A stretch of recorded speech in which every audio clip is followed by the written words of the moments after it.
This is tutorial number 36, and it covers how to utilize the visible space feature within CATIA V5.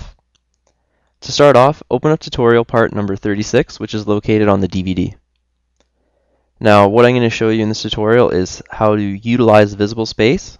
We're going to be using the project edges, and we're going to be using the show height. So this is kind of like a combination of the last few tutorials, and I'm just going to show you how to utilize all these together.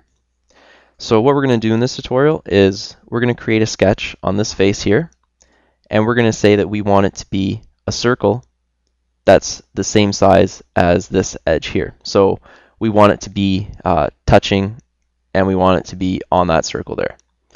So to do this, let's start off by clicking this face and click Sketch. And what we're going to do is we're going to project this edge here. So let's click Project, and now we have this edge here. So now let's create our circle. So let's click Circle, and we're able to find the center point of the circle. If you put it on here, you can see that we're getting that dotted line, and as you go down, we're going to get that center point. So we have the center point, and now we're going to drag it out, and we're going to make it touch this edge here. So now we've created our circle. The only problem though is that we have two drawings here. We have the circle, and we also have the extruded profile behind it.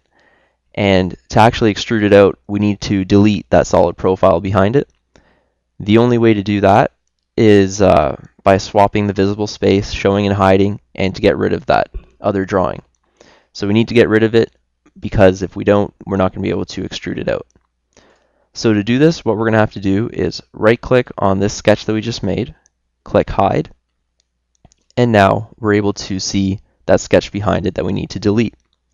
If we didn't hide it, there'd be no way of selecting that edge and deleting it. So let's click and click Delete.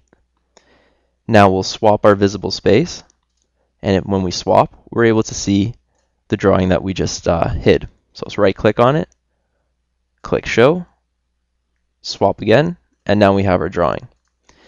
Now we have this drawing back, we don't have that projected edge behind it, and now we're able to go ahead and either extrude it or use any feature without worrying about that other edge. So this is just an example of how to utilize the visible space, and when you're doing your drawings and creating your sketches, you're going to run into issues like these a lot of times, because you're going to have a sketch that you've made, but say an edge that you projected is behind it, and there's no way of getting to it without deleting that one that you just made. So without deleting it, you're able to hide it, delete the original projected edge, swap the space, and bring that drawing that you just made back. And that concludes our tutorial on how to utilize the visible space within CATIA V5.